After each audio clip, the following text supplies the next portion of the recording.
Welcome to the intersection of technology, cybersecurity, and society. Welcome to ITSPmagazine. Knowledge is power, now more than ever.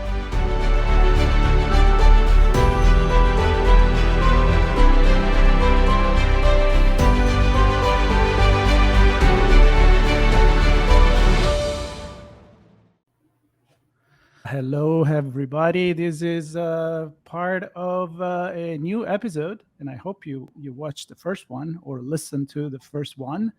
It's kind of a joke, but we're serious. We'll get to that. Bruce, how are you doing? Okay, I'm doing okay.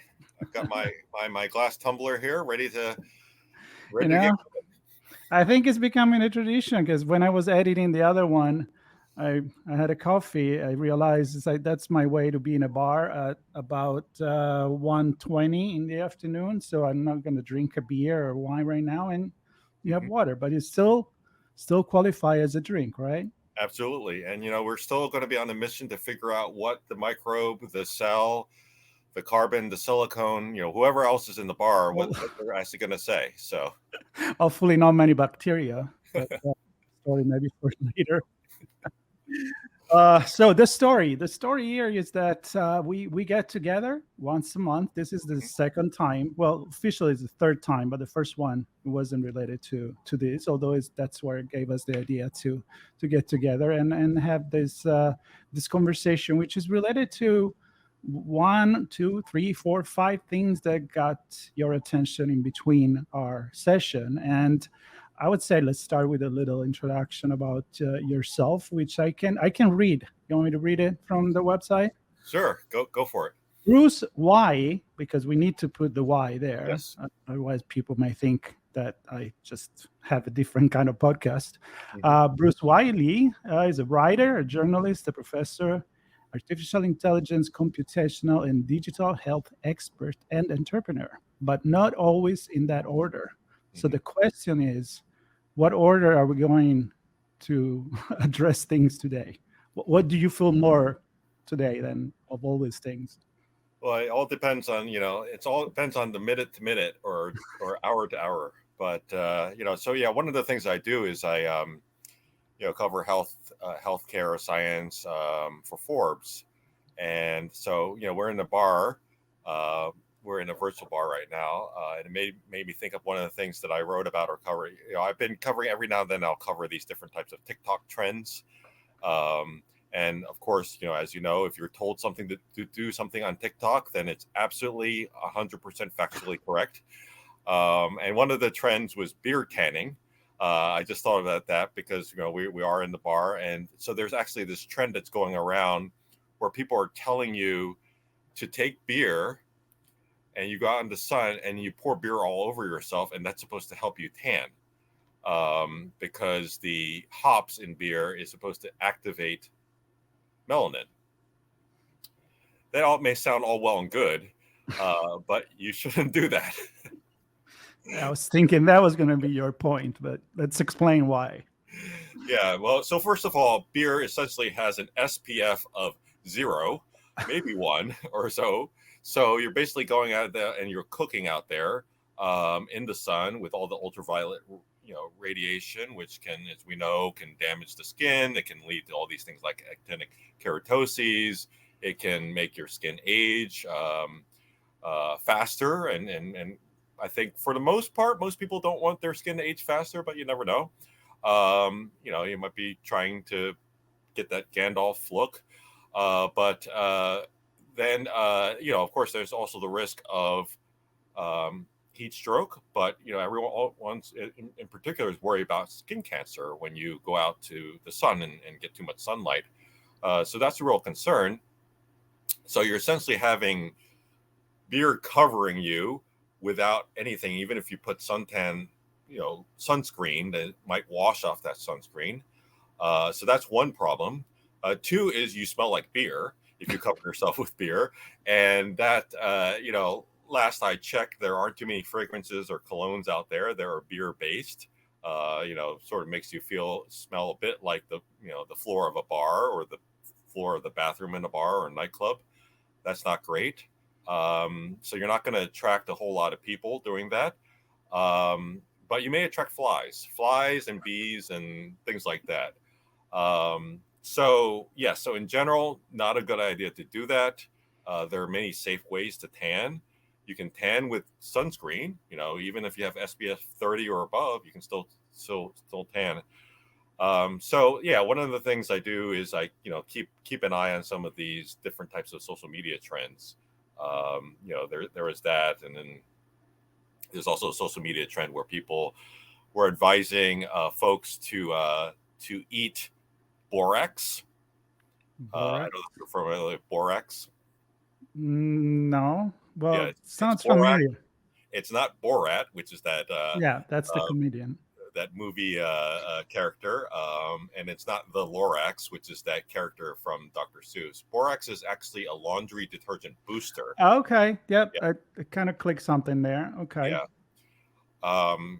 And in general, not a good idea to eat laundry detergent or anything associated with laundry detergent. Wait. Is that the one that come in little? No, those are Tide package? Pods. Those are Tide Pods. Wasn't something with that too a while back? Yes. See, there's too much good stuff coming on.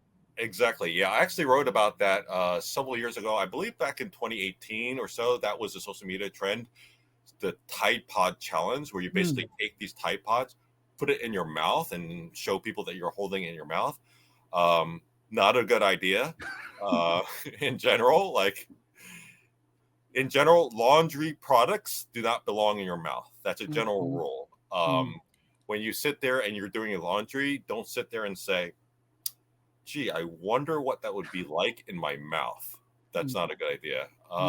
So there was that. And now there's this borax trend where people are claiming that eating this laundry detergent booster is going to do all sorts of things, like protect you against Alzheimer's and cancer, or I can't remember some of the other claims, but infections that can protect you against infections. And my point is, if you're poisoning yourself with laundry detergent, then yes, that may protect you against other stuff, but because you don't have an opportunity to get other stuff. But it's a bad idea. Yeah, you can get all sorts of problems by eating borax, so don't eat borax. Wow, so many places we could go with this. So, I think we were talking last time about AI and how you start your days asking ChatGPT what to do today because you trust it so much. And that's a good joke, but at least I think it's almost like one of those situations where reality is weirder than fiction, right? So, compare with these ideas. It sounds to me that I would listen to AI more than TikTok to start. So the point is, why do you think that there is these trends that are clearly stupid? Let's use the word. And why people do they really believe it, or they just go along with the joke for exposure and I don't know, some celebrity moment? What's your take on that? Yeah, I mean, I think there's a combination of several things, and there's a lot of tie-in with AI and ChatGPT as well. And I actually had a conversation just yesterday about this. There's concerns that with naturally AI and ChatGPT, lots of potential benefits, but one of the potential pitfalls is that there can be a tendency to lean on things which are simple, meaning that if something's presented in a simple way, a simple solution, then that can be more digestible. So I can explain how that applies to AI in a second. But when it comes to TikTok messages or social media messages, many times they're very simple. And when you get information that is simple, but there's maybe some potential grain of truth, then in general, if you sit there and say, oh, that doesn't make sense, but there's something when something goes viral, you hang a grain of truth on it and it tends to spread very quickly. Now, with the borax situation, if you look in the scientific literature, there are some studies that have looked at the potential because there's just a few studies of using boron BORON, Hmm. to treat potential different types of cancers, to potentially help with rheumatoid arthritis. People look a little bit, maybe, boron in nutrients, like in food, like you can have different levels of boron in legumes, for instance, or different type peanuts and those things like that, fruits, vegetables. But boron is not the same thing as borax. Sounds And like a new Elon Musk product. You just add yeah, an X to it. yes, exactly. So, but that's the argument that's being used by some people on, like, there's this kind of blending of info, and it's confusing. And people who are not familiar with what boron is versus borax might say, "Oh, well, but yeah, I guess there are some studies which look at boron." So there's a lot of that going on. So if you dig deeper into some of these social media trends, you'll see that there's some of those complexities. You sit back and say, "Oh, that's silly. Why are people doing that?" But then you say, "Well, okay, there's certain kernels of truth that maybe cross over to some degree." Or people think of, "Oh, it's something that's used for laundry detergent, therefore it cleans stuff. So, why not put it in my mouth?" Well, obviously that's an issue. But so what we're seeing is, it's interesting. It is a sign of, like, what are the factors that help something communications occur? What are the factors that help something spread? If you think back in, I don't know, high school, how rumors spread. And so if you didn't know someone and you hear this rumor and you're like, "Oh, okay, that person wears this shirt, so okay, that probably makes sense," and you don't really know. That's in high school, where you actually can see the person. Imagine on social media, where you don't really see people, and all you do is see this image, and you think that maybe it makes sense.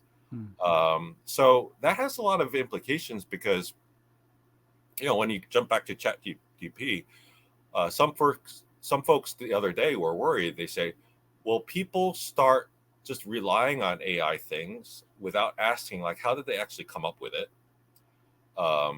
And also, will they start relying on AI analyses without saying, okay, well, what about alternative analyses? Or how do we actually come up with something like this?" And that's really key, because we have to remember that when you quote unquote AI something, there's an algorithm behind it, right? There's some type of algorithm. It can be very simple. It could be someone just flipping a coin, or it can be something really complex. And we don't talk about that as much, because we all throw it in one category.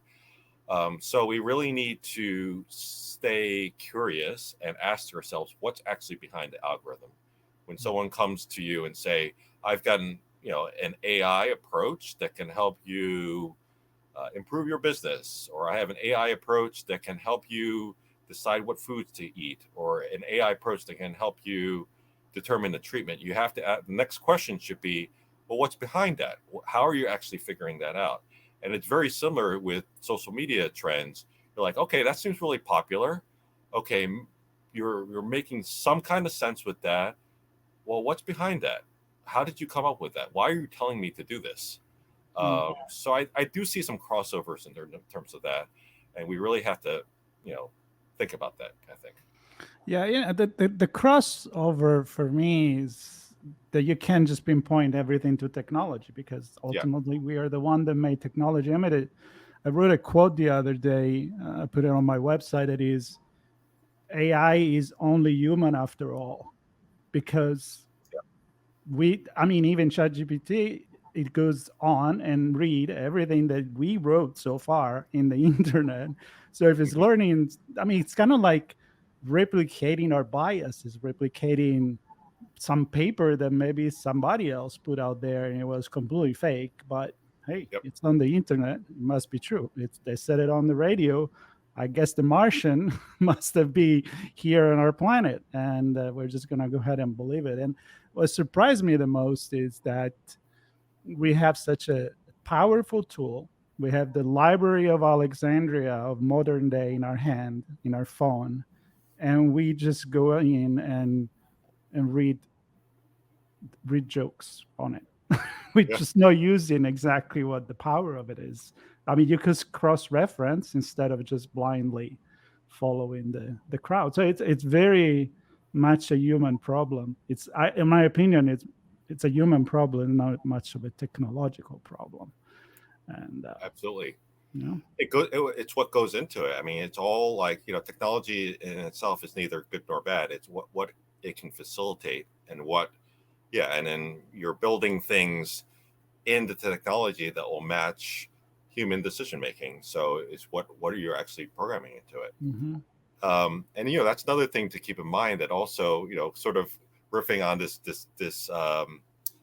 crossover between AI and social media. We have to remember that there are algorithms that are governing who's seeing what on social media, because social media obviously is this huge flood and fire hose of stuff. So you don't see, when you log on to something, you only see a very small percentage of what's actually on that platform, because it's what's being presented to you. So I used the example. I remember I was writing, but I was writing a couple years ago, something in Forbes about, people were wondering whether you can transmit COVID via farts. So I wrote about some, the evidence, because people were worried about, oh my goodness, I mean, if people farting, am I going to get it? And I said, don't worry too much about that. There was some rumor that was spreading around and spreading around, pun intended, Yeah. that farts could transmit. So I was sort of debunking that. So that also, as a result of that, I guess I maybe was searching for farts. And then I also, for another reason, had, some people had sent me some animal videos of animals. So that I looked at some of those videos. Well, lo and behold, when I logged onto YouTube, I was suddenly presented with a lot of videos of animals farting. So basically the algorithm said, you obviously like farts, and then you obviously like animals. So here's some videos of animals farting. So the algorithms were doing that. They're presenting you a certain thing. And then, as you talked about, how do these things spread? Well, the social media platforms will also identify the people who are more likely to be interested in seeing something, and they'll see it, and then that will propagate as well. So it's the interface between what the technology is doing and what people are actually doing as a result. So that, and bang, we suddenly have a social media trend as a result. And for something it's very useful, because if it's true, let's say, let's look at how that started, or I mean, commercially started. Amazon, right? Like that, if you like this, then you're gonna like that, and makes sense. If I buy books about the Lord of the Rings, I may like The Hobbit. Okay, sure. I may like Harry Potter. I may like a lot of other in the genre. But don't ever make the mistake to go and and buy something for, I don't know, a kid, because all of a sudden, I mean, I like the Lorax, I like all the little, I mean, the fairy tales, but then all of a sudden it's like, oh, he must have changed his taste. Now let's just give him everything with with for kids.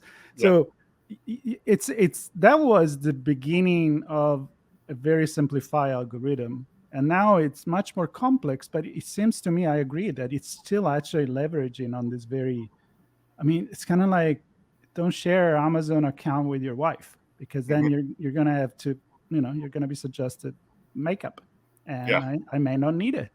Right? So it's so smart, and yet not so smart. That's, I guess, my point. Yeah, it's interesting, because I've seen I've seen this over the years too. I still remember that it was probably about, well, it was definitely about 12 or 13 years ago. This was after the 2009 H1N1 pandemic.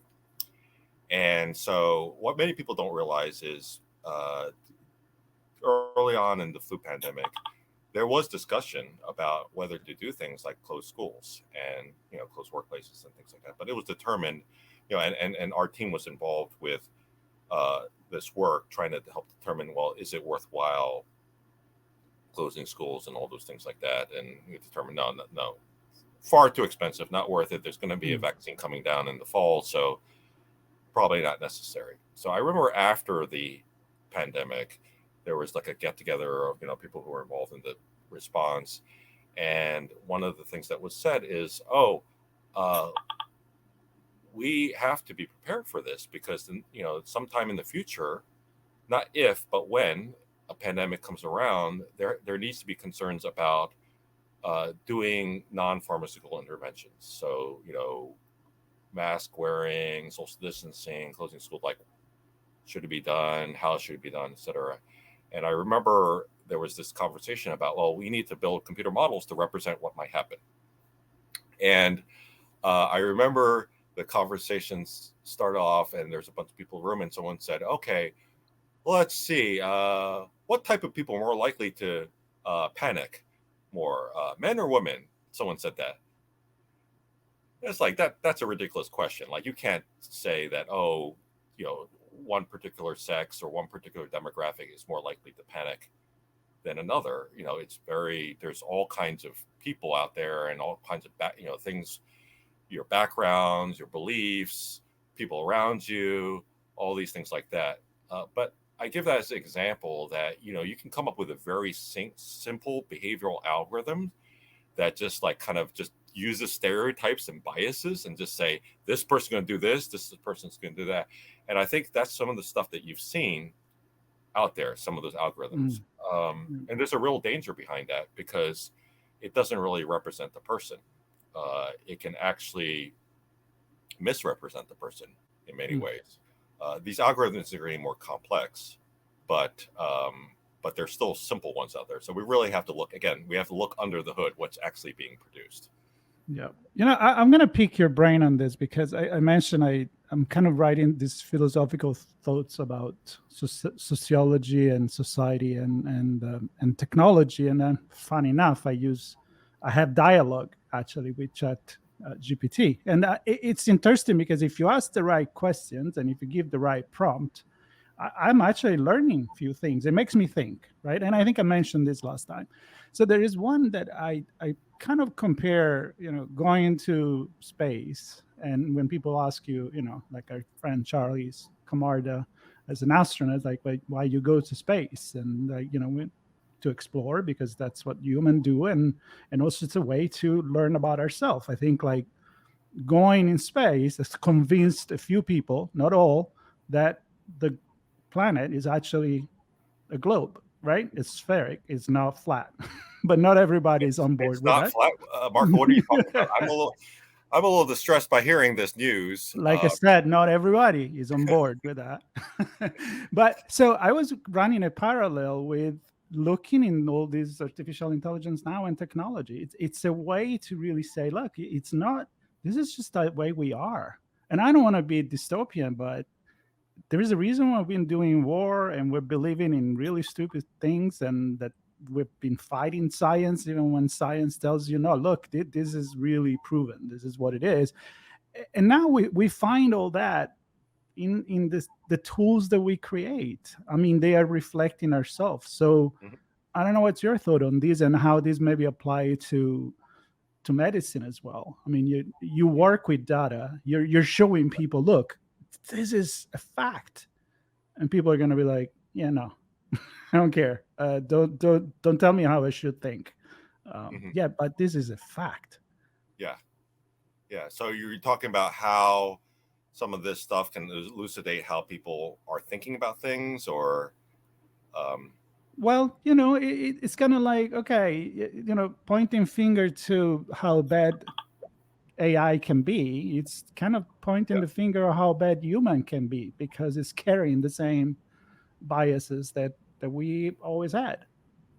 Exactly. Yeah. So, I've been in the computer modeling and AI field for a while now. And one of the things that we talk about is that when you try to build models or you try to build algorithms to represent how people think or act, it can actually tell you a lot about how people think or act, right? And so, you every day you make decisions about things and people, but if you were to actually sit there and kind of write it out, like sketch out, why are you making certain decisions? Why are you making certain assessments? It is very enlightening because we all we all assume, you hear this many times. People will say, "Oh, I don't have a biased bone in my body," or, Mm-hmm. I, Sure. I'm very fair. I don't see color. I don't see all these types of things. But then when you actually look at it, everyone has their biases. There's not a single person on Earth that does not have significant biases, because whenever someone walks into the room or something happens, you immediately already have a mental image of something. Like you already make some kind of assumption. And, many times we have to hold ourselves back and say, oh, no, don't assume that person's that way because they wearing that shirt or they look that way or something of that sort. And it can be very enlightening to actually sketch these out and write these out and then look at that, because like you said, that tells you more about human behavior. So you're absolutely right. When people talk about AI and those things like that, ultimately it comes down to what are humans putting into it. And so we should work more on look at that more in a positive way and just say, okay, this is giving us some insight. That's why it's so important to know what's under the hood with all these algorithms. So important. Yep.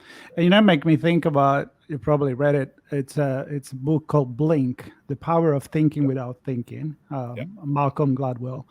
And that's a brilliant book. I remember, I'm actually pull it out now, 2007. And it was like, how you make assumptions and then you adopt those assumptions because it's not maybe logic, but you already know that. I remember the example of some expert of art. He knew that a certain painting was fake, but every data was telling him that it was not fake. But his first impression, he noticed something, that blink, that second.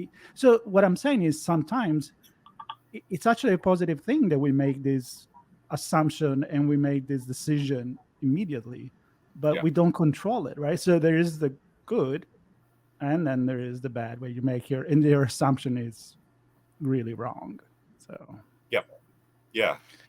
If you look at, for instance, a lot of these approaches, AI approaches, machine learning, for instance, et cetera, it's important to understand how these come about. What they do is they look for different algorithms are designed to look for trends in different ways, or kind of go through a series of processes, and they've been developed in ways to basically mimic. I mean, that's how humans think. Like, for instance, if you develop an AI algorithm that says, I'm going to look for any association in general between 2 or 3 different factors, and then if I see an association, I will apply it. That's what we do from a human standpoint, but many times that's biased, right? So say I go around and, like, every time someone wears a hat, they put a pie in my face. Or it happened once. Oh, okay. The second time. Oh, again. A third time. Then I start saying, I got to watch out for people with hats, because people wear hats, they put a pie in my face. All right. But then you sit there and say, well, that makes no sense. I mean, you don't like put on a hat and suddenly realize, boy, I really need to put a pie in someone's face, right? That just was happenstance. That just happened to be that. Maybe it's some other factor that drove those 3 people to happen to put a pie in your face. But that's what people will do in their thinking process. And then that's what some of the AI algorithms will do. They look for that trend and they say, okay, this is what I think is going on. And many times we forget that, right? Because we think that an AI thing is just someone that's thinking, but it's been programmed a certain way.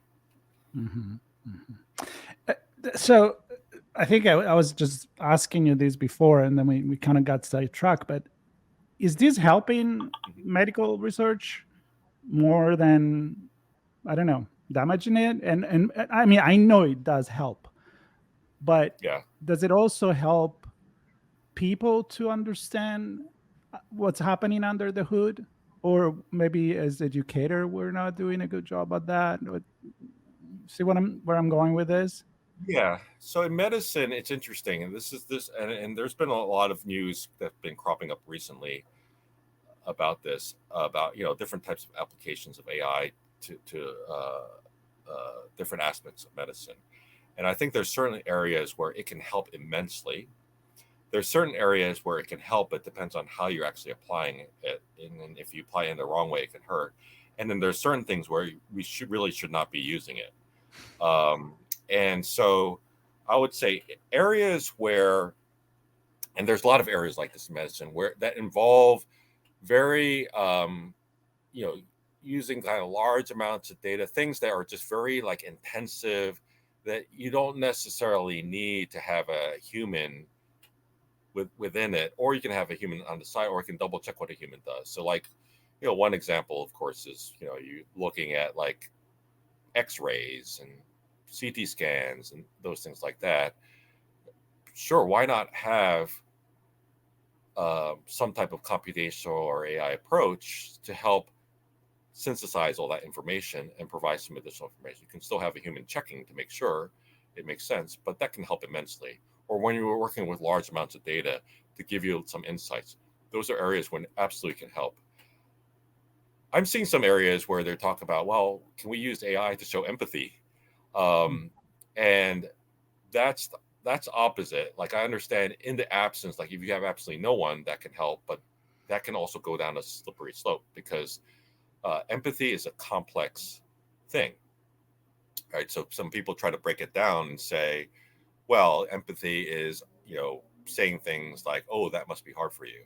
That must be hard for you. But a lot of it is really actually understanding a person's situation, knowing someone over years, like for instance, if you have a doctor that you've known for like 10, 20 years, that's very different from a doctor that you've known for like 10 minutes, right? So we just have to be careful about those things. And I think one of the challenges here right now is we're seeing it applied in a very haphazard way. So in some cases, I think it can be very helpful, and other places more challenging. We also have to remember that diagnoses is a combination of looking at the facts, looking at, the evidence. It's never 100%. And then you're also bringing in like balancing factors, like balancing the person's personal situation and those things like that. So there's a lot of complexity involved in there.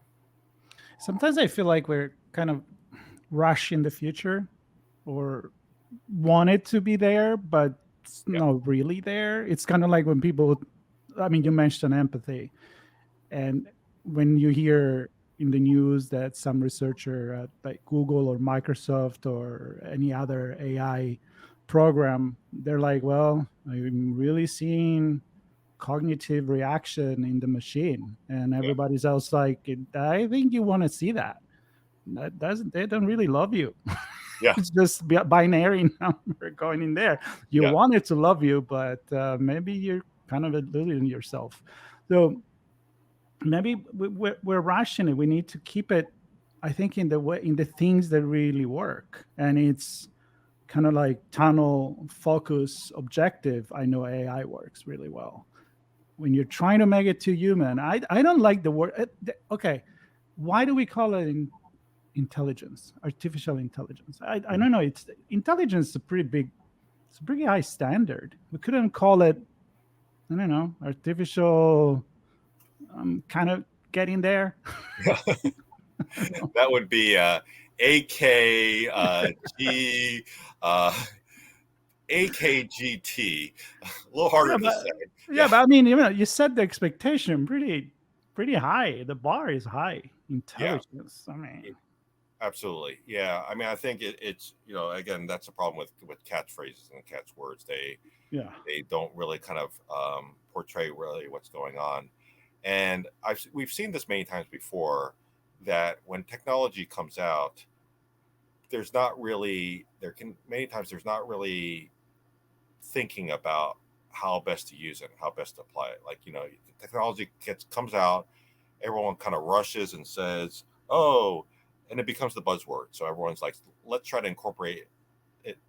And one of the things I've seen in the AI field is, the quality of the AI ranges from stuff that's very good and very well thought out to just garbage. Like, people call something AI, but it's really garbage and it has nothing to do with decision making. So people just rush out, just like any fad. They just rush out, and they know, if I attach this to this, it's going to be cool. I'm going to be cool. I'm going to have lots of friends. I'm going to get, be able to get funding, or people are going to buy this stuff. And then, there's this rush. And then what happens is there's this rush. You get all these applications, and then you have to sit back and say, oh my goodness, what kind of mess did we create? And let's, now we've got to clean it up. Instead, what you have to do is at the same time, you have to start thinking about, well, what's the best ways to apply this? Where is this really needed? How do we sort of integrate a lot of the human and social and behavioral aspects into what we're actually doing, and do it sort of in the smart way? Otherwise, we're gonna miss a lot of opportunities, I think. And I think that's one of the big challenges right now. Yeah. I don't know, the role of regulation. I think in this case, it's quite important. I know that a few days ago there was a big meetings at the White House with big company in AI that are saying, yeah, it's a voluntary subscription to the program, so we'll see if they actually do it. But they were there. I don't believe in pausing it, because if it seems a train already left, you can't just pause it. Like, I don't know, everybody stop that. But the fact that we're talking about it, but I'm afraid that, I don't know, I don't like to compare it to the atomic bomb, and we can talk about Oppenheimer, the movie, or other things, but it's there. You're not going to stop it. So, well, that's why things like, for instance, I mean, your podcasts, Marco, where you're talking about technology, I think those things are really important, because these are conversations that need to be had. And then you, at the same time, when you're developing AI, you need to develop the other stuff too. You need to develop different types of infrastructure. You need to develop different ways, people kind of thinking about these issues. People think about you've got to develop strategies and those things like that. We've just seen it time and time again. Technology will come out. It will never be, it doesn't get fully leveraged. Like, you miss opportunities. It gets used haphazardly, right in some ways, wrong in other ways. So this has been a repeat cycle. So, I mean, it's great that we have people like you talking about it, because it needs to generate discussion, and there needs to be more support for that, I think.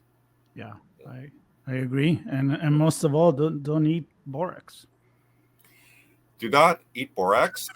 Do not cover yourself with beer if you want to tan. In general, it's not a good idea to cover yourself with beer. If you want to go to a date or a job interview and you cover yourself with beer, most likely it's not going to come out. Unless you're applied to work at Oktoberfest in Munich. In that case, may help. Then it may be positive. Yeah, it may be a positive thing. The borax, still not a good idea. Still not a good idea. But the beer might. Yeah. Wow. I'm wondering, like, and then we close, because of course we'll come back next time and take it over. I'm sure we're going to go in AI again, because you have to talk about that. But like, so if this algorithm would detect that people are pretty much hurting themselves by talking about eating borax, like, algorithm, please look for eating mouth and borax in the same sentence. Let alert, and let's stop this. But then you go into politics, into like freedom of creating content and one thing and another. Like, could we use it for good? Like, seriously, like when you monitor chat for terrorism or child pornography, and then you act. But I mean, can we maybe leverage technology for this kind of thing? I'm not comparing that with what I just said, but in a way, it's like, why not use it if we have it? Yeah, I remember actually watching a speech by, speaking of Borat, Sacha Baron Cohen, the actor who plays Borat. He gave a talk, maybe, I don't know, several years ago, where he was talking about how it's not, you've got social media and people talk about, like, freedom, saying whatever you want to say. Well, like, in the past, if you wanted to publish something in a major, newspaper or anything like that, you can't just say anything. So that when you're picking up the New York Times, when you're picking up Time Magazine, it's been through editors, and people are very careful, but it's been fact checked and all those things like that. For the most part, every now and then there's something missed, and then they go back but for the most part, everything is checked, and there's legitimacy behind it. Yeah, on the flip side, you have social media, none of it's checked. I mean, maybe some to some degree. There's a big difference there. So you have to say, it does that make sense? Like you can't just say that, oh, okay, this is this is the same thing as a media publication. It isn't. Things have been checked a lot, whereas social media, you can make something up tomorrow and just post it up there, and it could go viral. So we have to really decide if something is being treated like a legitimate source, then does that need to have the same checks that other real legitimate sources have? Mm-hmm. Those are real questions that need to be asked, because that's the real deep question on. I mean, yeah, we've always regulated that. That's why we used to say, if they said it on TV, it's true, because unless you lived maybe in a country that was making propaganda the way of governing, then yes, like somebody check fact that. When you look at a documentary or any show on science, you usually say that there is a lot of people working in the background that fact check, that they research, that they interview, that they tell you who they interview, what the bibliography is for writing a certain article. And now you just wake up one morning and go out there, which is beautiful from a access to create information, and it really sucks because for the same reason, because it's too easy to create information. So I think with that, we can leave the bar. I think that was a really good conversation. We're in for about 40 minutes. There is more where they come from. There's this bar that you're sitting in. It's really cool, by the way, that AI made that.